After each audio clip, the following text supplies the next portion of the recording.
Welcome to the Lock Shop with Nielsen and Hustler, powered by Coolbet Canada.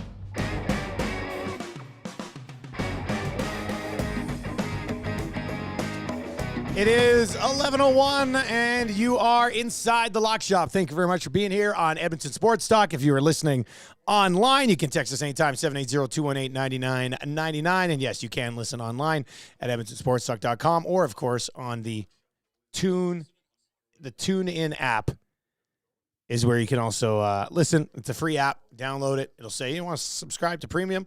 You can just click a little X there, and then you are good to go. We're almost at 2,000 favorites or hearts or whatever they call it on TuneIn.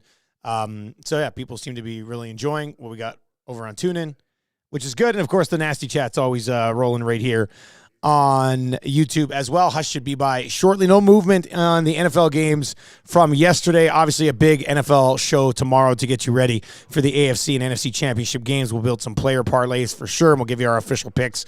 Kansas City Chiefs plus 3.5-point dogs. And the Lions are 7-point dogs on the road. Ian Rappaport this morning on the Nielsen Show said he's not sure that the Lions should be viewed as this heavy of an underdog in that game, a game in which the total is set at 51.5. And it all really comes down to if Debo's going to play. And he's been banged up.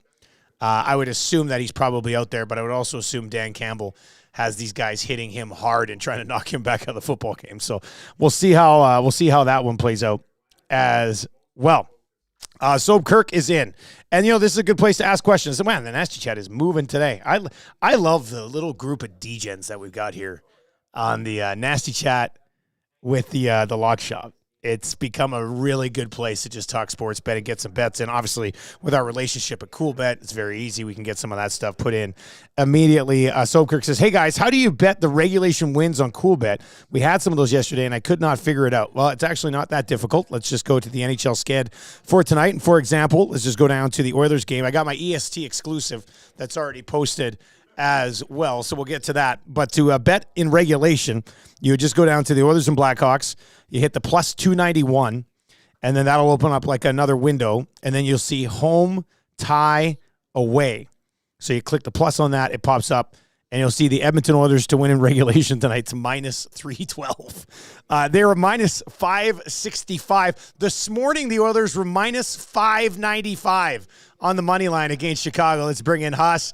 Haas, have we seen a minus 600 money line in the National Hockey League this year? Do you recall that? I don't think so.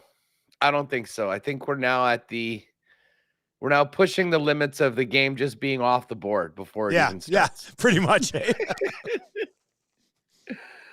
Yeah, I mean, it's a bit of a mismatch, guys. They're going for 15 in a row, and the Blackhawks are the Blackhawks.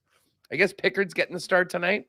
Yeah, I mean, that shouldn't matter with how tight the Oilers have been playing. With that being said, when they played the Hawks last time, they were held to like 15 shots. It was a dud game, and Skinner was probably the best player on the ice. So I'd be very surprised if the Oilers come out, especially at home. I think the Hawks, we had Luke Gazdick on the show this morning. He said the Hawks have lost like 18 in a row on the road. They played last night. I mean, their lineup's not like this. There's a reason the Oilers are almost minus 600 favorites tonight. So I don't know. Maybe getting Pickard in there, move that line ever so slightly from minus 595 to minus 565. But he's been steady as far as backups go that we've seen from the Oilers so far. So I'm not too concerned about the goaltending. I think they should be able to beat the Chicago Blackhawks anyway about it. And the fact that they almost let it slip away last time they played Chicago, I think should have them even more focused, which should make it more likely that they win convincingly. It should. It won't. They still know they're playing the Blackhawks, and they've won 14 in a row. These are the games that always end these streaks. Like, I think back, like the Jets lost one game, I think, in regulation in all of December. It was to the Sharks. And it wasn't a game that they played terribly. They just couldn't score. Mackenzie Blackwood was good. Next thing you know, it's 2-1, and that's it. But if they lose to the Hawks tonight at home, I mean, as much as people tomorrow should just be like, they've won 14 in a row, and at that point they would have won 22 or 26, people will still be losing their mind. It'll be hilarious. Hey, sooner or later, this team will lose another game, and people are going to need to prepare for it. Just remember the humble beginnings of this season, Oilers fans. That's a good point. Yeah, the where things were what's the old meme? How they started, How it's they're going. Yeah. Yeah. Yeah. It's one of the all-time how it started, how it's going season so far for what's happening with the Oilers. Yeah, it's like how it started would be like Matthew McConaughey and Dallas Buyers Club driving the car, and then the next one is like the fancy car commercial version of him. Like that's kind of the comparison. I would think so. I think so there. RJ is in and says, guys, so only on the exclusives where you can find the same game stuff? No, and that's not necessarily true. If you're on CoolBet, you can go and click the BB, and that's how you can build a bet builder and get some of the player props mixed into who wins the game and things along those lines. So that's an option for you over at CoolBet as well. Huss, how was that Jets Leafs game last night, buddy? I mean, it was it's hard to pick at the Jets. I mean, they just didn't have any finish. Samsonov was brilliant. Of course, they end up getting a guy that had been sent to the minors on his big redemption tour standing up. But, I mean, no Scheifele, no Velarde. Morrissey was lost in the first period, never returned. Hellebuck wasn't playing. And the Jets were far and away the better team last night. I mean, listen to some of these numbers from last night's game, and considering what they were playing with. Where are we got here? The shot attempts were 59-34 Winnipeg. Wow. Scoring chances 23-8 Winnipeg. Grade A chances 9-2 Winnipeg. Expected goals 2.23 to 0.84 for Winnipeg. I mean, once in a while, it just things don't bounce your way. They played their asses off. The Leafs did not look good. I mean, I don't know if you caught any of the highlights, but Sheldon Keefe was losing his mind on his top players. And anybody that saw that ridiculous 2-on-0 by the Winnipeg Jets that was shorthanded would understand why the next two power plays, of which the Leafs had plenty, continued with Matthews, with Marner, with Nylander, all on the bench. The takeaways from Winnipeg was that, hey, they were undermanned. They did what they always do. They played consistent. They worked the other team. They controlled play at 5-on-5. Penalty killing stepped up. And for the Leafs, I mean, that just seems like a typical Leafs win this year. I mean, not very impressive. Yeah. Getting it to overtime and then finding a way to win. And listen, Matthews is unbelievable. I mean, you can't give him anything. It was a little bit of a missed coverage at the 3-on-3, and he scored the goal. But I mean, the big question for the Jets is just, I mean, the big question is what's up with Josh Morrissey? I mean, he took he may have paid the ultimate price last night, if you know what I'm saying. Oh no. Yeah. Ugh. Yeah, exactly. And we saw that happen with Blake Wheeler last year, who missed a considerable period of time. So certainly we're hoping that Josh won't be out for too long. But when it comes to injuries, that one looked for guys as painful as it comes, if you know what I'm saying. So, with 5D for the game, without a bunch of those top guys, it was a strong game. Just didn't get rewarded. But as we know in the National Hockey League, it's the regulation losses that kill you. I mean, if they scored with 30 seconds left in the game, that would have been really, really tough to swallow. But they got a point, and now they'll get a chance to do it again at home against the Leafs on Saturday night here. I have a hard time imagining that team won't be a lot better, though. I mean, I was going to say, you have to think with Keefe losing his mind, there's some sort of response here from Toronto. You would hope if you're Toronto. Like Toronto to me just seems destined to lose in the first round in 6 games. You know what I mean? Like, it's just what it looks like with this team. Yeah. Well, for a while last night, it looked like they were trying to get him fired, to be honest. I mean, we've all seen teams that were at a point where there was a bit of a standoff with the players and the coach. I mean, they had no urgency. And as I say, they got absolutely worked by a team with, that worked really hard, but was missing, a good portion of their top talent. And frankly, Ehlers and Connor, I didn't think had a brilliant game by any stretch of the imagination either. I mean, it was a lot of the Lowry line, Dominic Toninato, the Jets' fourth line that was living in the other zone. But it was a point. Listen, of all the games, though, I mean, and Oiler fans will feel me on this one. You just want to get them against the Leafs. So I got another chance to do it on Saturday.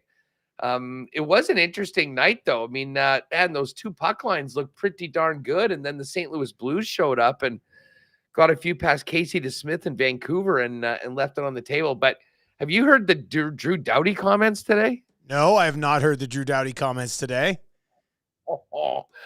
So the Kings blow a 3-1 lead to Buffalo last night and lose 5-3.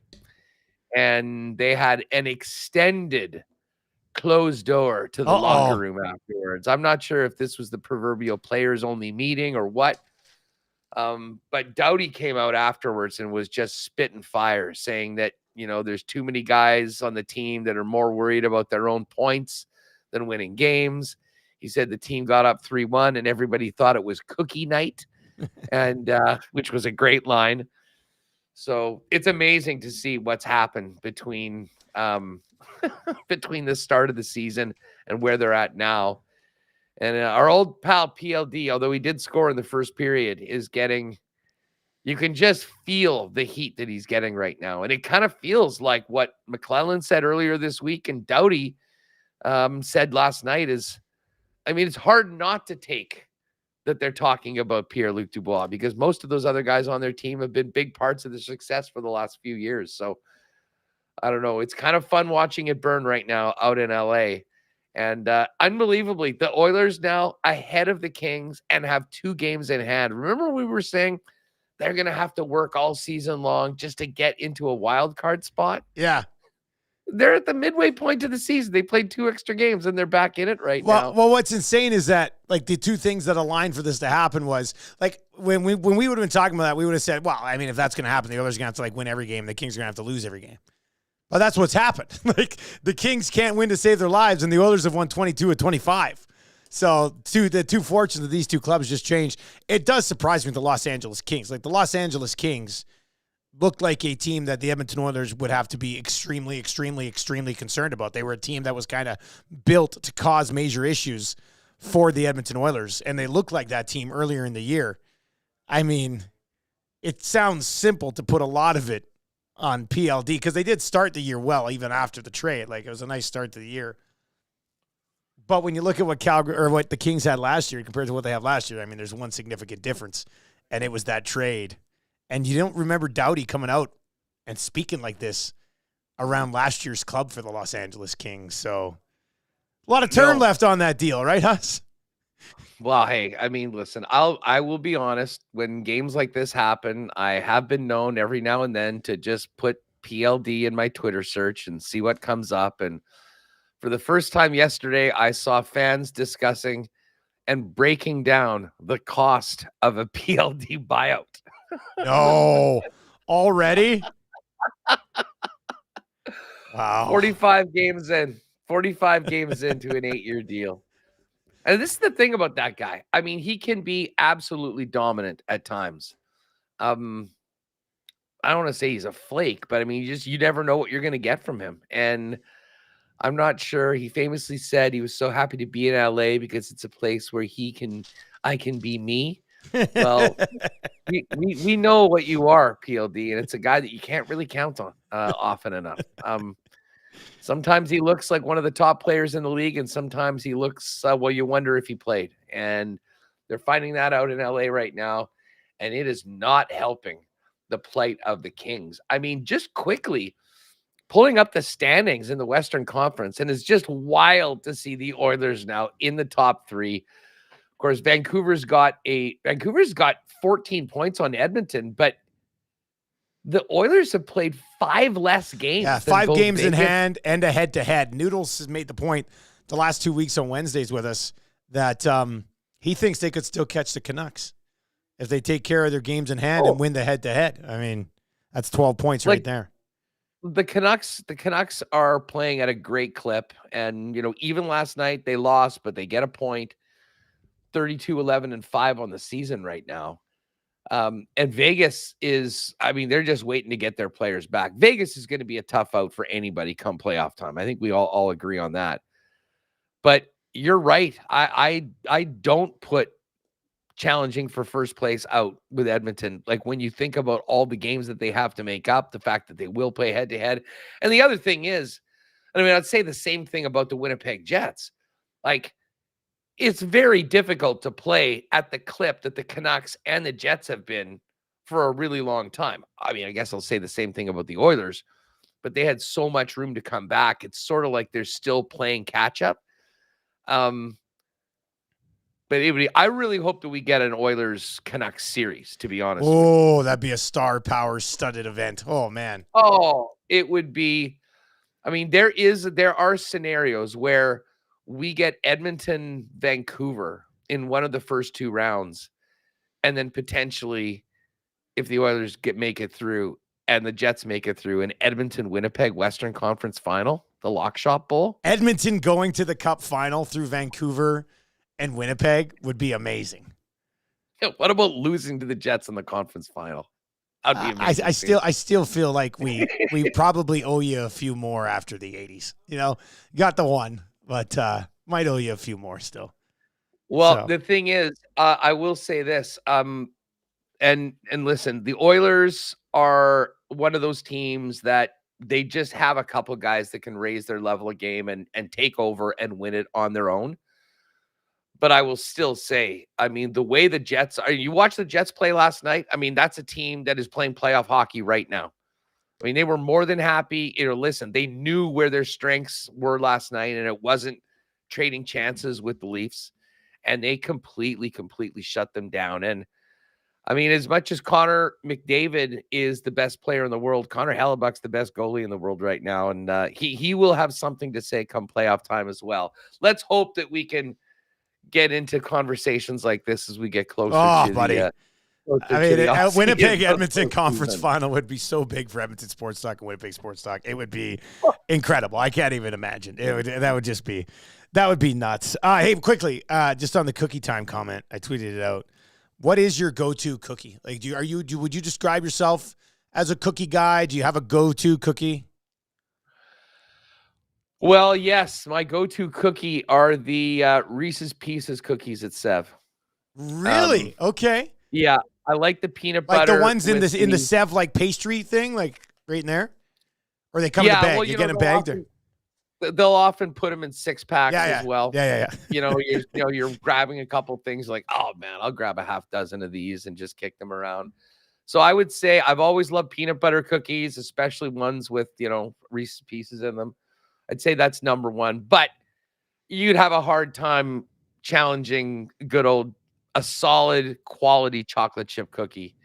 I know that's somewhat boring. It's like saying your favorite ice cream is vanilla, but there's a reason why it's so popular. It's because it has been the best for a long, long time. Well, it's funny these two things merge together because my favorite ice cream is vanilla. And my second favorite ice cream. Oh, not shocked. My second favorite ice cream is chocolate chip cookie dough ice cream because it's just chocolate chip cookie dough into vanilla ice cream. So let me ask you this. Yeah. In your life, how many different flavors of ice cream have you even tried? 3, 4, maybe? I would probably. I mean, by default, Neapolitan. You try 3. Then the marble slab. I would have had the cheesecake one. And then the cookie dough one, and I mean that's about it, really. So you've never been known to be that adventurous when coming to making your food choices. Ice cream is the thing you can take a few chances on. A few comments on this. Rod Z says peanut butter and chocolate chip. Tom Halleck says any chocolate chip cookie from Subway. It's not any chocolate chip cookie from Subway. It has to be done right. I'm a huge chocolate chip cookie Subway guy snob. Basically, my wife one year surprised me for either Christmas or my birthday with like a bag of Subway cookie dough already like in the little cookie chunks, and then you just had to heat it up. And it had the exact right temperature and how long to do it. And when they come out perfect like that, they're delicious. Some of these Subways are definitely overdoing it, so that's tough. But my all-time favorite chocolate chip cookie is just the Chips Ahoy Soft and Chewy. Just the little guys. I sit down and crush a bag of those if need be, man. Like, those things are delicious. I'm with Rod Z. The peanut butter and chocolate chip. Peanut butter and chocolate chip, definitely. Like, if you can put those two things together, I will hit that above all pretty much every time. I remember you said, didn't you take one of your kids to Cookies by George or something like that? Yeah. We go to Cookies by George all the time. There's one in the airport here. And when I get home when I get back from like CFL trips, I'll usually stop. I'd probably say like 80-85% of the time, unless I'm in a hurry. I'll stop and Tammy likes a certain kind. The Muzz and Marshall each have their own kind. So I'll pick up 6. Only 4 of them make it home, and 3 of them are for them. So it's funny. It's funny you say that. When I was out for the Jets-Oilers game in October, and dragged myself to the airport, and I was waiting for the flight to go home. Cookies by George was breakfast. Yeah, and perfect. I think that's a better way to get. Yes, tomorrow is a huge NFL episode, obviously, here on the Lock Shop, as we'll give you our official picks for the AFC, NFC Championship games. Haas, I figure we probably got to have a little bet builder parlay for each of the games, like a player parlay for each of the games. I would think we probably put that together, right? Yeah. I mean, I think that once we see what sides we're on, we can either do one as a group or ride with us, if we have different picks. If we have different picks, you put a couple together. But yeah, I mean, I think we come locked and loaded with a few of our favorite player props from each game, as well as what we think will happen with the totals. With the spread for sure. Money line. I mean, the Chiefs money line sitting at plus 165. I really am surprised that it's gone up the way that it has over the course of the last kind of 48 hours or so. I was looking at plus 145, was surprised when it was plus 153, and now it's sitting at plus 165, although the spread really hasn't moved very much. Although right now you're getting minus 104 on Chiefs plus 3.5. I mean, listen, and justifiably so. It's quite clear that a lot of people have a lot of faith in what the Baltimore Ravens have done so far this year. They were the best team in the AFC. They went in on Christmas and hammered the Niners in San Francisco, and people have not forgotten that. To be honest, I think if the Bills had won that game, or they were playing somebody else, they might even be bigger favorites, because there still will be people and bettors that say until Patrick Mahomes loses, I am not going against him. So we'll see, but Lions and Niners back to plus 7, and the Lions actually at minus 108. This is the best number that there's been on the Lions all week.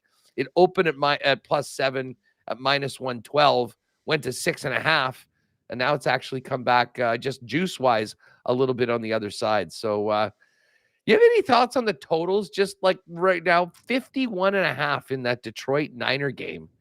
And Chiefs Ravens 44.5. I haven't dove into the totals just yet. I'm just trying to think off the top of my head. Yeah, I mean, I think the Lions Niners game's an over. I mean, I think I'd probably be on the over even at 51.5. We were talking about a Rappaport on our show this morning, and he said, the recipe for success here for the Lions, if they're going to have it, and he did say he doesn't think they should be as big of an underdog as the plus 7 right now, is for the Detroit Lions to kind of get out and get a lead in this game and force the Niners to have to deal with a little bit of adversity. I mean, that total probably comes down to whether or not Debo's able to have a significant impact on this football game.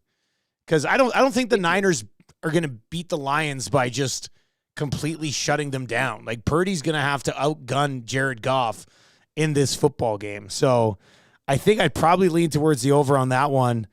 And I do have a bit of a hard time, and we know how good these defenses are, but I have a bit of a hard time thinking I'm going to be under 44.5 at a game that involves Lamar Jackson and Patrick Mahomes.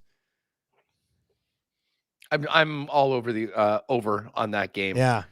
I mean, even if it's 24-21, that's over. Yeah, that's over the 44.5, right? Like, is this game not going to have a score at least, at minimum, a 24-21 kind of play? Like, as good as these defenses are, I'll bet on both quarterbacks to get things done offensively. So yeah, I think I'm definitely going to be looking at that. It'll be interesting to see whether that's the same. Deebo Samuel questionable right now. Yeah. For the game. Niners 12-1 straight up, 10-3 against the spread when Deebo starts and finishes the game, but 1-4 straight up and 0-5 against the spread when he doesn't. Yeah, and I could see him starting this game, but I'm not sure if the Detroit Lions defense lets him finish this game if he's already questionable all week with a shoulder issue. You know what I mean? Like, he's going to get hit hard in this football game. Well, and that's the thing with the Lions. I mean, they get their pound of flesh. Even if you're getting a 20-yard run or a 20-yard catch, boom. I mean, when you're going down, they're exacting a toll. And that's just the way that Dan Campbell does his thing. But I'll tell you what, tomorrow is going to be great, and Sunday is going to be even better. 2:00. So I guess that's 1:00 in Edmonton for the Chiefs Ravens, and 5:30, 4:30 for the Lions and the 49ers. And then we've got 2 weeks to get ready for Super Bowl, and you guys are going to be there for Super Bowl week. I spent, after the show yesterday, all I could think about was next year, New Orleans, the lock shop, EST and WST down there for the big game. And we have to make that happen. That is the goal moving forward. And have you done Radio Row before or no? I have not done it, buddy. I have not done it. Oh. Yeah, and yeah, if we would have been in before December 15th, we would have been there this year for that, which would have been awesome. So I know I've not done it, but I can't wait to do it. It's going to be good. Well, no, for sure. And I think it's gone down quite a bit just as the entire media industry has collapsed. It's taking a hit, yeah. Like, I can remember in like 2011, 2012, I mean, these convention halls that were set up, I mean, hundreds and hundreds of stations set up there for the entire week.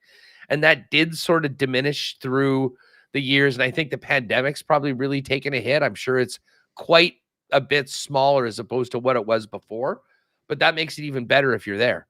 I think you got a better chance of getting quality guests if you're doing those sorts of things. So it would just be a heck of a lot of fun. And New Orleans is maybe the coolest place that I've ever been. I mean, it's a city. While you're there, like when you get into the city, it kind of seems like you're not really in North America anymore. Like it's not Europe, but it's definitely not normal United States. It's a place all on its own. I mean, they got voodoo going around. There are people partying like crazy in the corridor. Let's just say it would be a perfect home for us for a week going into, and then we'll see if we can actually get into the game. Like, I think we actually have a better chance of getting accredited for the games too, because we're not USA. Yeah. Because we always got that done through NFL International. And I mean, I couldn't believe it. Like I think if you go there for the entire week and say, hey, we're going to be going there through the game, they sort of got you in. Now, I mean, TSN has a connection because they are the broadcasters. So maybe they helped us out that way. I'm not sure. I just know that there's a lot of people that would just come for the week and then take off on Friday. But was lucky enough to get to a bunch of those games. Because let's face it, 5 or 6K, we'd have to win a lot of partner parlays to be able to swallow that much for a ticket. Well, we will build a partner parlay for the NHL tonight. I love the fact that people are already in and Jake's already banging things out. This is the Sandy German Brat exclusive. Jake Sanderson, 2+ shots. Draisaitl, 1+ points. Jesper Bratt, 3+ shots. It's online at plus 235 in the exclusives page. If you go and click on the Lock Shot Partner Parlay, you'll get the Nasty Chat Parlay in there at plus 235. There's another good one that I saw trickle in here as well. Oh, I think Duck Dad retracted that message, but that was one that I wanted to get. Helping Hands Parlay that I didn't mind seeing and getting a look at as well. EST Parlay is already up. This is the Edmonton Sports Talk Parlay from the Nielsen Show this morning. Connor McDavid over 1.5 points, a Draisaitl goal, a Bouchard point, the Oilers over 3.5 goals, and the Oilers minus 1.5, which for this game is an adjusted puck line. That is plus 390 tonight against the Chicago Blackhawks. What about the rest of this slate, Huss? What are you seeing out here, buddy? Well, first of all, Scott Laurie in chat saying no oatmeal raisin cookie love. I mean, if there was just an oatmeal raisin cookie, sure. But let's face it, if there's a box, you know that's the last one left. I can't do it. Oatmeal raisin is too, there's too much texture to an oatmeal raisin cookie. Like, it's too chewy for me. When I go to Subway, I usually get 1 macadamian and 1 oatmeal raisin for the kids, and they split them. So I don't have to ever deal with that. That's a kid's thing. Grow up, Scott. Grow up, Scott. As far as the game, as far as it goes tonight, there's two games that I love. And I think my guy, was it Rod Z that was mentioning this one in the chat? Listen, I'm on the Islanders. On the Islanders in Montreal, Oh, yeah. Patrick Waugh returning. There is no way that his team loses this game if they know what's right, good for them. They're coming off of a home loss to Vegas after winning his debut. Montreal has not been good late. They just got pumped by Ottawa in their last game. Love the Islanders at, what do we have them at right now? Minus 142. Minus 142 on the road. And then, you know what? I think I have to lean Detroit in this Detroit-Philly game. Now, I know Philly has been awesome on the road all year. They've killed us in a lot of spots, but I have major questions on what's going on in Philly right now. I mean, obviously, Carter Hart is gone. Yeah. Urson's there right now. And, I mean, for a team that had so much momentum, I think that they've sort of hit that spot in the schedule. I mean, you look at their last three games, they lost 7-4 to the Avalanche, 5-3 to the Senators, 6-3 to the Lightning. So they've given up 18 goals in their last three games. And those are all home games. And I know they're heading out on the road, but I really wonder. I mean, Carter Hart was having a real strong season, and that is a ton to put on Urson. Actually, you know, we should quickly take a look at these starting goaltenders tonight. I would assume that Urson is probably just going to be playing like every night for Philly right now. But we should see if they're potentially going to their third. Who do we got? We got Varlamov and Montembeault. We've got Connor Ingram and Vasilevsky in that game. Looks like Swayman and Korpisalo. Oh, yeah. Urson confirmed. Alex Lyon confirmed. And as I said, I thought Detroit was playing really well for a good portion of that game against Dallas. They just sort of self-destructed with a few bad turnovers, and Dallas made them pay in that second period. So I'm definitely in on Detroit at home against Philly. Now with no Carter Hart and Urson having to be the guy night after night after night. And then, you know, beyond that, I mean, I guess we could look at this Boston-Ottawa game. I mean, Ottawa's been playing well. Their vibes are high after that mom's trip. They won a few in a row. Boston, we saw them on Monday night. I mean, they are playing great. I could be into Boston. And then a lot of the other ones are just big favorites. I mean, you've got Dallas minus 328. You've got the Oilers minus 565. I do like the Flames at home. They've lost 3 in a row. I think they get it right against Columbus tonight. Yeah, I like that one. I like that Flames game. It's minus 200. If we're going to throw that into that parlay, it would bring it to plus 380. That was one of the games I was going to bring up. The Boston game's an interesting one. I like Carolina at home against New Jersey. Carolina last night, you mentioned you saw Boston earlier in the week. Boston won 4-1. Boston and Carolina played last night.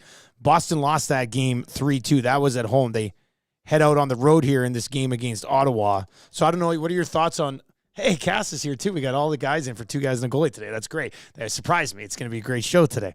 What are your thoughts on the Bruins on the back? Like, does this change your opinion at all? Like, last night, losing to Carolina, right back at it, head out on the road today to go to Ottawa. It's not like I'm not feeling the Sens here, but I'm wondering where I'm at on the Bruins at minus 132.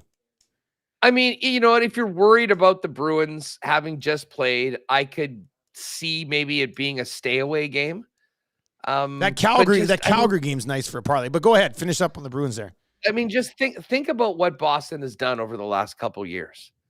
Like, to have the record that they have, like, they don't lose 2 in a row very often. They certainly don't lose 2 in a row to teams like the Ottawa Senators very often. And, you know, Ottawa's won 3 in a row, but they beat Philly. It was a pretty impressive road win. And then they beat Montreal. I mean, they're moving up a couple of weight classes to take on Boston. Yeah. And if anything, I don't necessarily shy away from Boston. I think they're more likely to get it together because they'll be pissed off that they lost last night. Yeah. But I could see, I mean, there is something to be said about teams on back-to-back playing rested teams. that you might want to give a night off. But at the same time, I think that's the only reason why we're getting Boston at minus 132. Yeah, exactly. Right. That's already been adjusted in there on the number. So I do like Boston. I wanted to have that conversation, though. So if we put, let's say, instead of Calgary, because I love the other two plays that you had. If we take Calgary out and put Boston into this bad boy, that's going to bump it up to 462 prior to a boost. So we'll probably be in the 490 to 5 range once Coolbeck gets their hands on this thing. So do you like, is there anything else there that you think we should consider? I mean, I know people are talking about Tampa in at minus 224. Arizona got pumped. I mean, by the way, you see the start of that game last night? Right off the draw? Right off the draw, and then right off the next draw as well. But then Florida absolutely crushed them. Tampa's so hot right now. I don't give the Coyotes much of a chance to win that game, especially considering they played last night. But sometimes when teams get embarrassed the way Arizona did, they maybe come back with a much better performance. Canes Devils is a no play for me. I think Jersey's quietly without Jack Hughes been winning some games and getting back into it. They scored 6 in their last game. Team. And then the fact that Carolina did play last night more so than Boston, I think the fact that they won last night and they're traveling, this could be a tough spot for them. So I think that's a stay away for me. The Predators Wild is a stay away. I have a tough time figuring either of those two teams out. I love betting against the Wild, considering our rivalry with the Wild, but I don't necessarily trust Nashville to go in there and win. Both very middling teams. I really do like Calgary tonight. I don't think they have to win that game, considering the way they blew it the other night against St. Louis. So, I mean, those 3 games, I mean, listen, we could, maybe we shouldn't go with a 4-banger because it just gives us that much more chance to take an L. But if we wanted to go Boston, Islanders, Detroit, and Calgary, it's plus 743. We'd probably get it above 8-1. I want to throw this your way. Boston money lines minus 132. Tampa in regulation against the Coyotes minus 133. Tampa is 15-5-3 at home, and they've won 6 of their last 7 as well. So, I mean, I like the Calgary play too, though. I mean, I like Tampa and reg. I like Boston, and I like the Calgary play as well. So, I mean, I don't know. I don't know where. Nasty Chat, what do you think? Hit us up. What are people in the chat saying? Duck Dad says take Calgary out. Rod Z, Ottawa, 5 straight losses, a home dog. Arizona, 0-4, last 4 trips into Tampa. Oh, a little Rod Z trend there.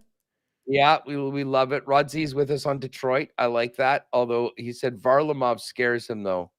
This is a Patrick Waugh bet. This is a Patrick Waugh bet. He is good. And every guy on that team knows his history in Montreal. I love the Islanders. I'm not scared that it's Varlamov in net. So let's just see here. So if we take the Bruins, if we take Calgary out. If you put, I already have it sitting here. I think I know what you're doing. If we go Islanders minus 142 money line, Red Wings minus 114 money line, Bruins money line, and Tampa in reg, it's plus 885. Tampa and reg. Well, what about if we just put Tampa on? Okay, Tampa money plus line. 713.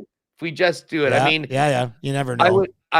I would hate for that game to go to overtime and screw us. That would suck. Yeah.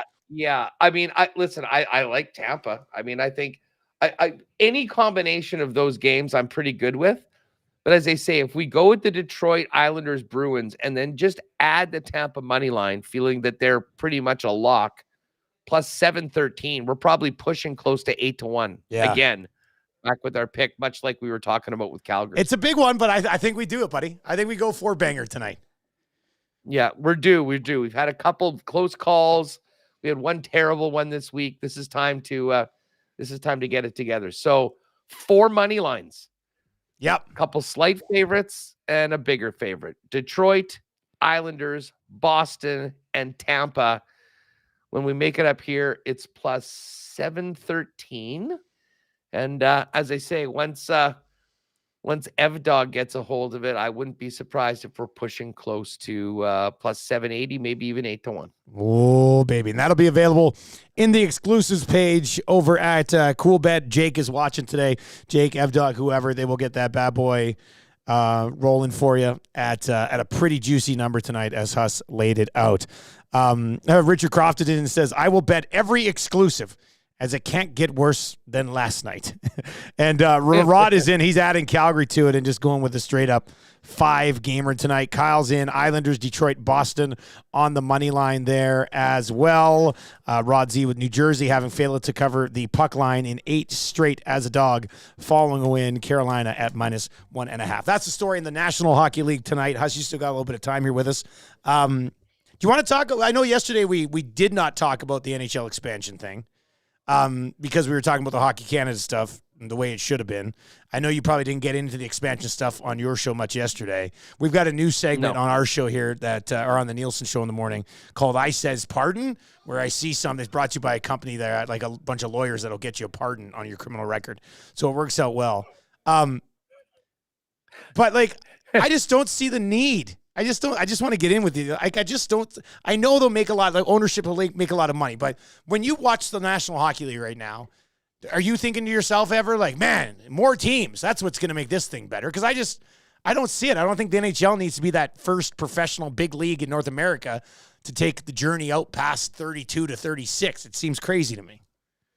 Okay, listen, I'm glad you asked me this. I was going to talk about it on WST today, and I'm sure I'll reset this take. But this is something that everybody in the media is missing.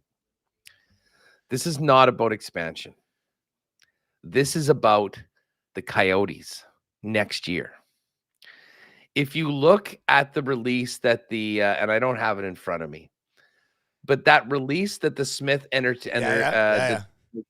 put out, under the guise of requesting formal expansion process to bring NHL to Utah, the most important takeaway from that was the bit inside it that said, we are ready right now for a team.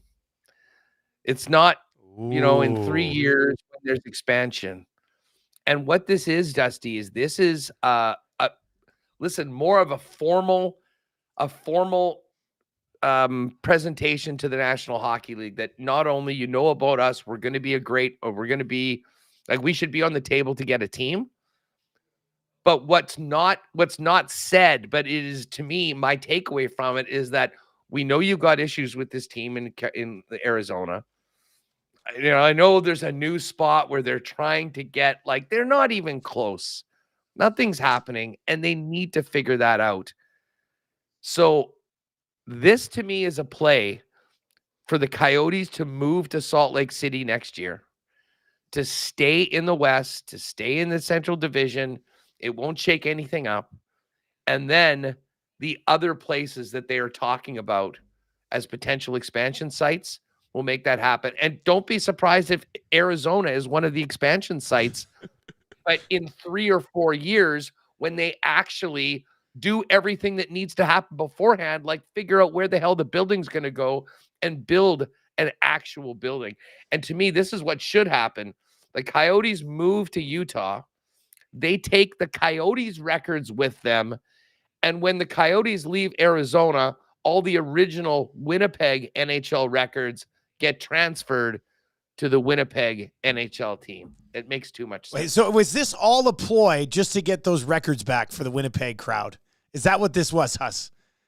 No, well, listen, that's just a nice bonus of this take. But you know what I'm saying here on this? Like whatever. Yeah, we want expansion. Okay, great. If you really dig into that, to me, the key piece of information ready now is they're ready right now to do this. And I think more than anything, it puts pressure on the Coyotes situation, and it gives Gary Bettman the option to move that, not necessarily counting out the Arizona market, but they can't go for 4 more years playing in the Mullet Arena. And it's not like they're breaking ground right now on a new spot. They have no clue. They're searching for a site. We hear the odd story. Oh, we're optimistic about it. There's other people that we're bidding on the land. I mean, they're so far away from solving this problem. Utah can solve that problem. And I think that was what the underlying message from those folks when they put that out today. And I think that's going to resonate well with the rest of the National Hockey League because they're sick and tired of that team playing in a 4,500 seat barn and not even selling it out every night.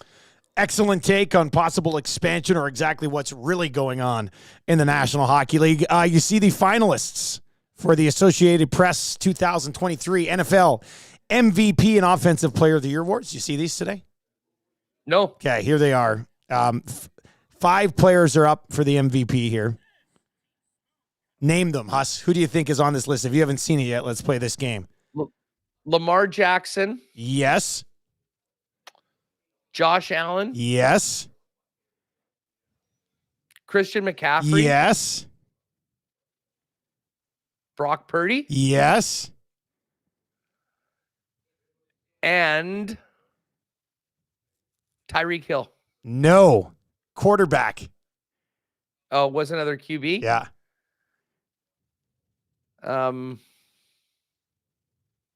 MVP quarterback. You already got Purdy, Allen, and Lamar. I would say it should be Mahomes, and maybe he gets it. But, just with the way people were so down on that offense this year, the other Dak Prescott. So Lamar, Christian McCaffrey, Dak, Josh Allen, and Brock Purdy. And then Lamar, Christian McCaffrey, and Dak are also finalists for the Offensive Player of the Year, along with 2 other players. One of them is Tyreek Hill. Who's the other one for the Offensive Player of the Year? A little Offensive Player of the Year. Now that should be a non. It's a non-quarterback, and you already got Tyreek Hill and McCaffrey.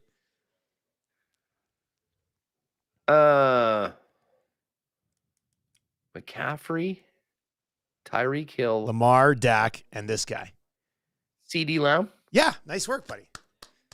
Nice work. CeeDee Lamb also in the mix there as well. So, those were not announced today. They'll be dished out on February 8th. But those are your finalists. They are on a media panel of 50 across the league that make the call on that one.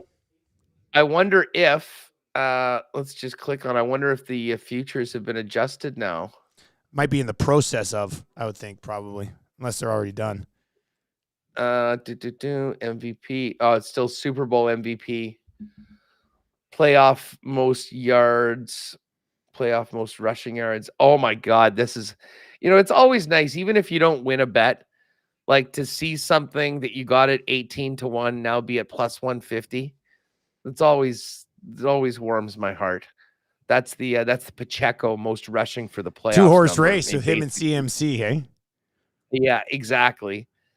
And then obviously the passing yards is right. And what's our Super Bowl outcome? Chiefs over Lions. Now 12-1 from 32-1. So still got a few nice futures. But we don't yet have the Super Bowl MVP. I'm sure those will be back up. But listen, Lamar is going to be the MVP, and I would think they probably give Offensive Player of the Year to either McCaffrey or Tyreek Hill, and I would lean McCaffrey. Yeah, I think that's probably how it's going to sort itself out. I think that's a good one. What's coming up on Winnipeg Sports Talk today, buddy? What do you got going on? What's the buzz and the peg after the game? Well, you know what? Well, obviously, we'll break down the game. Rewicki's going to jump on. Scott Billick's going to come on, and we'll get it from the Leafs side of things with my guy, Hazy B. Brian Hayes is going to come on. We're going to chop it up. Does anybody else call him Hazy B, or is that just you? Oh, they do it all the time. Like they have a segment, Dear Hazy B.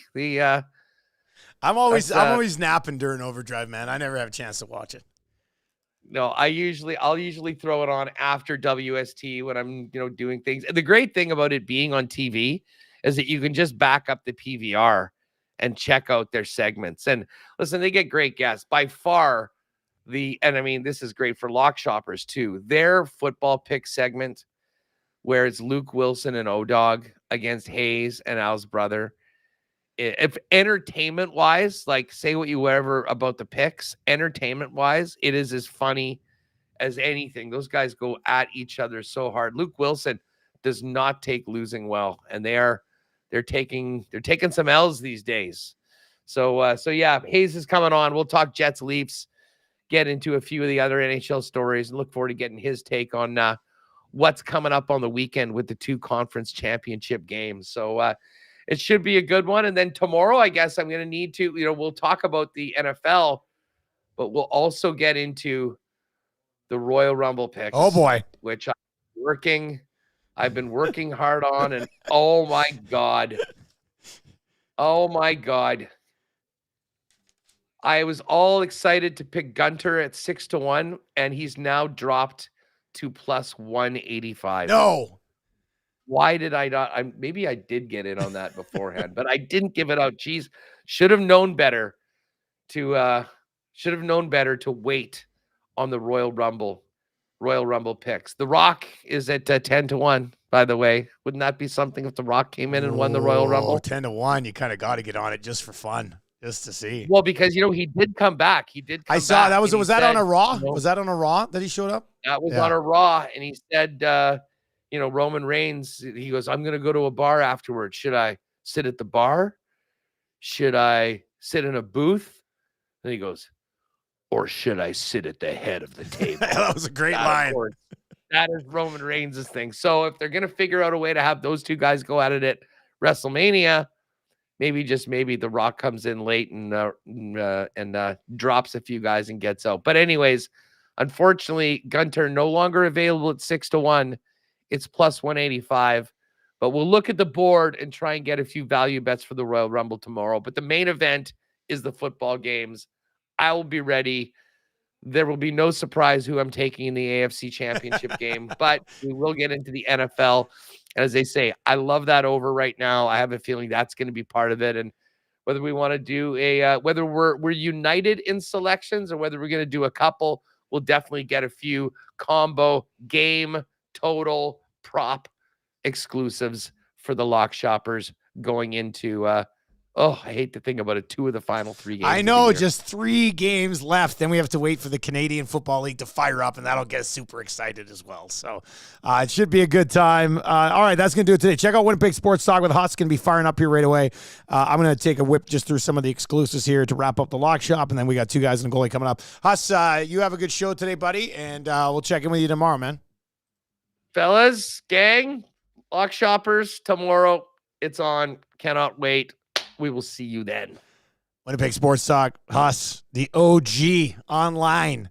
Go make sure you check that out as well. Like I said, 2 guys in goalie coming up here on Edmonton Sports Talk. But yeah, just quickly, let's whip through these exclusives over here at Coolbet. The Nasty Chat parlay is up. That's the Sandy German Brat play. Sanderson, 2+ shots. Draisaitl with a point tonight, and then Jesper Bratt, 3+ shots. You can get that one at plus 235. This is something that we're very happy that the lock shop is able to do, and we think it's pretty unique to shows like this in the country where we've got our listeners putting together parlays, and the fine folks, our partners at Coolbet, are just throwing them up, giving them a boost, and throwing them in the exclusive section like right away, which is awesome to do. The Edmonton Sports Talk parlay, that'll be for the Oilers game tonight. That will set up a lot here. We got lots to discuss on 2 guys today. I'm glad Cass is. We always have our best discussions when the 3 of us are together, and it's there's a lot to discuss from like what's going on with the AJHL and the BCHL, and then like hockey development in general. What's going on with the Hockey Canada guys right now have to turn themselves into London Police. We're obviously going to set up the Oilers game as well. Luke Gazdick said today on the show that he sometimes got the better of Matt Cassian, and they fought a ton, so we got to get into that as well. So lots coming up there on 2 guys. The EST parlay, McDavid, 2+ points, Draisaitl goal, Bouchard a point. You can get that on 1, right? McDavid or Bouchard down to McDavid through the seam, Draisaitl 1-timer, bang. That's a big one for us. Over 3.5 goals for the Oil tonight, and the Oil minus 1.5 at plus 390. Not a huge number, but that's because the Chicago Blackhawks absolutely are horrendous.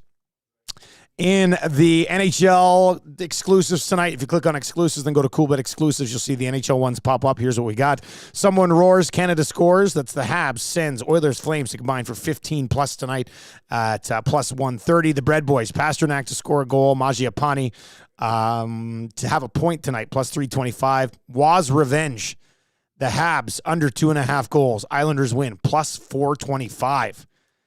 Don't mind that one at that number. Points from the point, McAvoy, Boosh, and Burns all to record a point, plus 450. The shots is a regular one over there.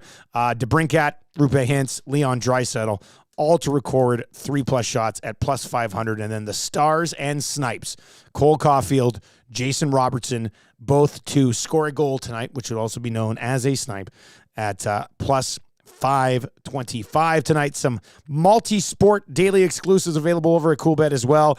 The Twin Cities Triumph, the Wild and the T-Wolves, both to win, plus 220. Beantown Beatdown, Bruins, minus 1.5 on the puck line. Celtics, minus 7.5 points, 5-1. Helping Hands, and here we go. Tatum, 5+ assists tonight. McDavid, 2+ assists at 5-1. I saw that one pop up in the nasty chat a little bit earlier. And then the city that never sleeps sweep, the Islanders, the Knicks, and Brooklyn, all to win at plus 875. Rod Z, McDavid has went under 1.5 in 9 out of 10. So he is due. I absolutely fully agree with that here tonight against the Chicago Blackhawks. I also don't mind the Oilers power play getting going a little bit tonight here against the Chicago Blackhawks as well. If you want to hop on that play, let me just quickly bring it up. Goals, power play goals. Over 1.5 power play goals in the game tonight, plus 110. I don't know if you're getting anything from Chicago there, considering how good the Oilers' PK has been. But the Oilers' power play is due for a little bit of a night here as well. So, maybe that's something I'll make a note here. We'll get in on two guys. Oilers' PP, there's no real reason to be concerned, but what's up? So we'll get into that one as well. Chat says, trends are made to be broken, just like the Timberwolves last night. McDavid is overdue. Yeah, there's going to be a big game coming here, I think, at some point. Aiden O'Neill says McDavid and Draisaitl on the same line together. Is that a thing? That's a big discussion for two guys. Who had the lines today? Who am I looking at? Tommy? Did Tommy tweet out some lines? Let's see. I always type him in as Tommy, but Tom Gazzola. Who had the lines today? We're going to have to dive into that. Oh, no, Tommy had Pickard in the net. Let's see here. Did they actually, is it McDavid and Draisaitl? Are they playing these guys together tonight? Some new look lines. Oh, boy, yeah. Draisaitl. Okay, well, this will be a good discussion. McDavid between Hyman and Draisaitl. Nuge with Fogle and Kane. McLeod, Brown, Holloway. Ryan, Gagne, Yanmark. All right, well, we'll get into it on two guys today. That's a good one. Excited. Two guys in goalie coming up. That is going to do it for the Lock Shop today. Lots, good discussion. Lock Shop continues to grow, which is a lot of fun. So we'll be back tomorrow, setting up a huge weekend in the National Football League. And as has said, he's got his Royal Rumble picks ready for tomorrow here in the Lock Shop as well. Thank you very much for joining us today. Good luck tonight, and we'll talk to you tomorrow inside the Lock Shop. If you're watching or listening on Edmonton Sports Talk, two guys in goalie coming up to get you ready for the Oilers and the Hawks. Draisaitl and McDavid together for a game against the Chicago Blackhawks. We'll get into that. Have a good day.